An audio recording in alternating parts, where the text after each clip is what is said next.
Hello and welcome to Dan's Little Thing. I'm your host Daniel, and today we're going to start off with San Diego Comic-Con, the place where all the trailers you might want will be, from It to Thor to Avengers that kind of got leaked, and a bunch of other stuff. You can look at a list of all the trailers in the description, but there's quite a few good ones, so I'd say check it out. Except for that Walking Dead one with Old Man Rick, that was weird and bad. I don't know what they're doing right now. Seeing as it was one of the biggest draws of Comic-Con, let's talk about Game of Thrones. Season 7 has just come back, and while this season has been explosive thus far, Australia's version of HBO Now, Foxtel Now, actually couldn't handle it at first, with the first episode crashing the system. And on the topic of Game of Thrones, the fan favourite Hot Pie has made a return this season. Fans of the character will be happy to know that he actually has a bakery, a real-life bakery where you can buy Hot Pie's pies. In other news that isn't necessarily as hot or fan favorite, OJ Simpson has been officially granted parole. Now, he gets out of jail in a few months and was voted unanimously by all the judges at his parole hearing to be granted parole. He made these comments. I've done my time. I've done it as well and as respectfully as I think anybody can. I'm not a guy who lived a criminal life. I'm a pretty straight shooter. I've always thought I've been pretty good with people, and I've basically spent a conflict-free life. Now, I don't know why OJ is such a darling in America, but he's out now, and hopefully he doesn't kill any more people. That's all I can say about that one, really. But I'd be remiss if I didn't mention all the craziness that happened in the White House. Honestly, it's really hard to even plan anything where you talk about Trump and anything going on with Trump, because it just is insane. Today, we're going to talk about the communications department of the White House, in which basically what happened was the guy who was originally working there, Michael Dubuque, quit, and his replacement, Anthony Scaramucci, was a crazy Italian New Yorker who said a bunch of insane things. And Ryan's is a paranoid schizophrenic, paranoiac. And what he's going to do is, maybe Bill Shine's coming. So let me leak the thing and see if I can block these people the way I blocked Scaramucci for 6 months. Because of the insane things he said, was fired after 10 days on the job. Because Anthony Scaramucci was hired, Sean Spicer, the previous press secretary, quit out of protest.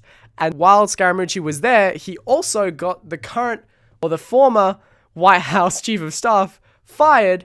And so 3 people left in the span of 2 weeks. It's crazy, the amount of people. And that's not even to mention the fact that Trump announced the transgender community was banned from the military. That's something that, to me, doesn't make any sense, really. Why would the military not want as many people as they can get? The whole reason they say against transgender people serving in the military is the fact that their medical costs are very high. Some people, they get the surgery or something, but it's like 5 times less than the cost of Viagra in the military, which is something that objectively nobody needs. What is the issue with a very small amount of money comparatively to other dumb stuff that the military gets paid for being subsidized by the taxpayer when there are people who want to fight for the country and save the country? It just makes no sense to me. It's crazy. Thankfully, his generals did say he was kind of crazy and that they're not going to go along. The fact that he would even tweet that out and shoot it out randomly, surprising his generals, who then had to say, no, we won't do this unless, of course, you officially mandate it, instead of just tweeting it. To end this, the best thing is to quote Chris Rock when he said, talking about gays in the military,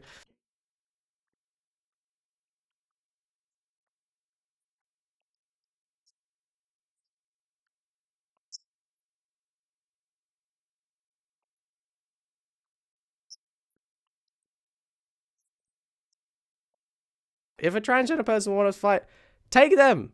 Don't take me.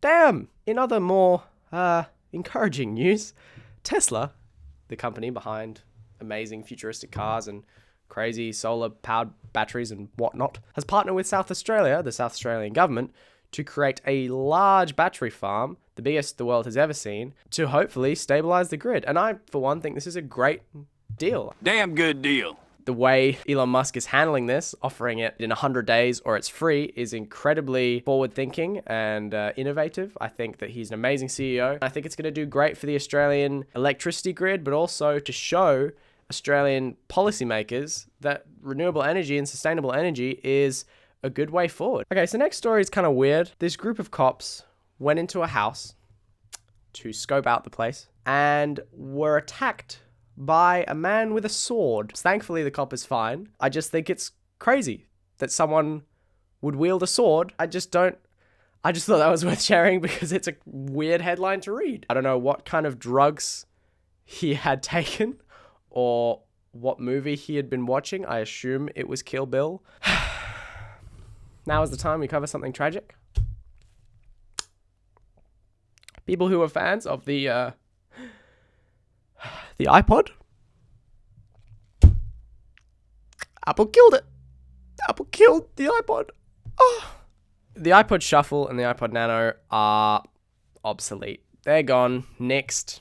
No more. No one's surprised by this. There's not really a point for an iPod in 2017. Microsoft Paint, an arguably more important part of culture and life, is dead too. It's gone, and a lot of years spent on probably listening to an iPod whilst making shit on Paint. I remember I drew a Bart Simpson once on Paint. It looked really bad. That's a big part of my life and lots of people's lives gone. As they say, things die and we all have an end in sight. Yeah.